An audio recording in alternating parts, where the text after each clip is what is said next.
السلام علیکم ورحمۃ اللہ۔ دیکھیے، اللہ تعالیٰ کی بات بالکل سچی ہے، اور اللہ تعالیٰ نے ایسے ہی لوگوں کے بارے میں کہا ہے کہ یہ اللہ کو دھوکہ دیتے ہیں، مسلمانوں کو دھوکہ دیتے ہیں، اور حقیقت میں اپنے آپ ہی کو دھوکہ دیتے ہیں۔ یہ ایک پوسٹ ہے جو محمد حنیف اور سہیل خان کی طرف سے شائع ہوئی ہے، اور کیسا زبردست ہیڈنگ باندھا ہے کہ اللہ تعالیٰ کے عذاب سے بچنے کی ایک ہی صورت ہے۔ اعوذ باللہ من الشیطان الرجیم، بسم اللہ الرحمن الرحیم۔ سورہ زمر کی 54 نمبر آیت لکھی ہے، وَأَنِيبُوا إِلَىٰ رَبِّكُمْ وَأَسْلِمُوا لَهُ مِن قَبْلِ أَن يَأْتِيَكُمُ الْعَذَابُ ثُمَّ لَا تُنصَرُونَ، کہ اپنے رب کی طرف پلٹ آؤ اور اس کے فرما بردار بن جاؤ قبل اس کے کہ تم پر عذاب آ جائے اور پھر کہیں سے تمہیں مدد نہ ملے۔ نیچے نوٹ لکھتے ہیں کہ فرما برداری ہو تو خالص ایمان کے ساتھ ہو، جو کہ کفر و شرک اور فرقہ پرستی سے پاک ہو، ورنہ اکثریت تو ایمان کا دعویٰ ہونے کے باوجود جہنم کا ایندھن بننے والی ہے۔ آج یہ آئے تو یہ ترجمہ اور یہ تشریح ان کے اپنے خلاف جا رہی ہے کہ یہ والا ایمان جس میں سجدہ تعظیمی ہے یہ نہیں چلے گا، یہ ایمان جس کے اندر یہ ہے کہ انسان کو سجدہ کر سکتا ہے یہ نہیں چلے گا، اور یہ ایمان کے جس کے اندر یہ حنیف صاحب کہہ رہے ہیں کہ اللہ نے اپنی ایک صفت معجزانہ طور پر عیسیٰ علیہ السلام کو دے دی، یہ نہیں چلے گا کیونکہ یہ شرکی عقیدے ہیں، اور آپ کہہ رہے ہیں کہ کفر و شرک اور فرقہ پرستی سے پاک ہو، ایمان ان چیزوں سے پاک ہونا چاہیے، اور اکثریت ایمان کا دعویٰ کرنے کے باوجود جہنم کا ایندھن بننے والی ہے۔ اس اکثریت میں آپ شامل ہیں حضرت صاحب، اور یہ بات اٹھی ہوئی ہے، یہ بات آپ کے کانوں نے سنی ہے، اور اللہ کے عذاب سے بچنے کی صرف ایک ہی صورت ہے۔ یہی تو ہم گزشتہ 7 سال سے تمہیں کہہ رہے ہیں کہ عذاب سے بچنے کے لیے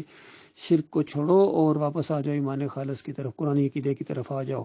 کہ اس کائنات کا ایک مالک ہے، ایک داتا ہے، ایک دستگیر ہے، ایک مشکل کشا ہے، ایک ہے جو سجدے کے لائق ہے۔ سارے انبیاء نے اللہ کو سجدے کیے ہیں، اسی کو رکوع کیے ہیں، اسی کی پکاریں لگائی ہیں، اسی کی نظر و نیاز کی ہے، اسی کا واسطہ وسیلہ دیا ہے، اور اسی کی تعلیم دی ہے، اسی کی تبلیغ کی ہے۔ وَلَقَدْ بَعَثْنَا فِي كُلِّ أُمَّةٍ رَسُولًا أَنِ اعْبُدُوا اللَّهَ وَاجْتَنِبُوا الطَّاغُوتَ۔ ہر امت کی طرف جس دور کے اندر مالک فرماتا ہے ہم نے کوئی رسول بھیجا ہے، اور اس نے یہی دعوت دی ہے کہ اللہ کی بندگی کرو اور طاغوت کا کفر کرو۔ اور سورہ الانعام کے اندر فرمایا وَلَوْ أَشْرَكُوا لَحَبِطَ عَنْهُمْ مَا كَانُوا يَعْمَلُونَ، اگر یہ انبیاء بھی شرک کرتے، یعنی میرے علاوہ کسی اور کو رکوع کرتے، سجدہ کرتے، پکارے لگاتے، واسطے وسیلے اور نظر و نیاز کرتے، لَحَبِطَ عَنْهُمْ مَا كَانُوا يَعْمَلُونَ، ان کا سارا کیا کرائے غارت۔ اور اسی سورہ زمر کے آخری رکوع میں دیکھیے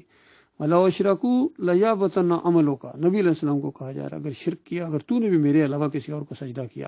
کسی اور کو رکوع کیا، کسی اور کی نظر و نیاز کی، پکار لگائی اور واسطہ وسیلہ دیا، کوئی اور نظام اور اللہ کے علاوہ کسی اور کی بات کو مانا، تو ختم ہو گیا، کہانی ختم ہو گئی۔ تو اللہ کے بندوں پورا قرآن بھرا ہوا ہے۔ سورہ مریم کی 58 نمبر آیت، جس طرح نص ہے قرآن کی، سارے انبیاء اللہ کو سجدہ کیا کرتے تھے۔ یعقوب علیہ السلام کا تو نام لے کے اللہ تعالیٰ نے وہاں کہا ہے کہ اسرائیل، اور اس کے بعد اس کی اولاد میں جو انبیاء یعنی یوسف علیہ السلام، یہ اللہ کو سجدہ کیا کرتے تھے، آپس میں ایک دوسرے کو نہیں کرتے تھے۔ تو یہ عذاب سے بچنے کے لیے تمہارے لیے ایک موقع ہے، جو زندہ ہو، جو مر گئے وہ گئے مارے گئے، وہ تو بالکل فارغ ہو گئے، جہنم کیا کا ایندھن بن گئے۔ کیونکہ یہ میری بات نہیں، نبی علیہ السلام کی بات ہے، مَا یشرک باللہ شیء، جس کی موت آئی اور شیء اس نے شرک کیا، دخل النار، وہ آگ میں داخل ہو گئے۔ شیء کے اوپر دخل النار ہے، آپ تو سجدے کر رہے ہیں، سجدے ثابت کر رہے ہیں، یہ بہت بڑی بات آپ کے اندر آ گئی ہے میرے پیارے بھائیو۔ اللہ توبہ کرو، معافی مانگو، اور ان فراڈیوں سے بچو۔ یہ فراڈی دیکھیں پوسٹیں کیا لگا رہے ہیں اور عقیدے کیا بنا رہے ہیں، یہ بہت بڑا ظلم ہے، بہت بڑی زیادتی ہے ان کی طرف سے۔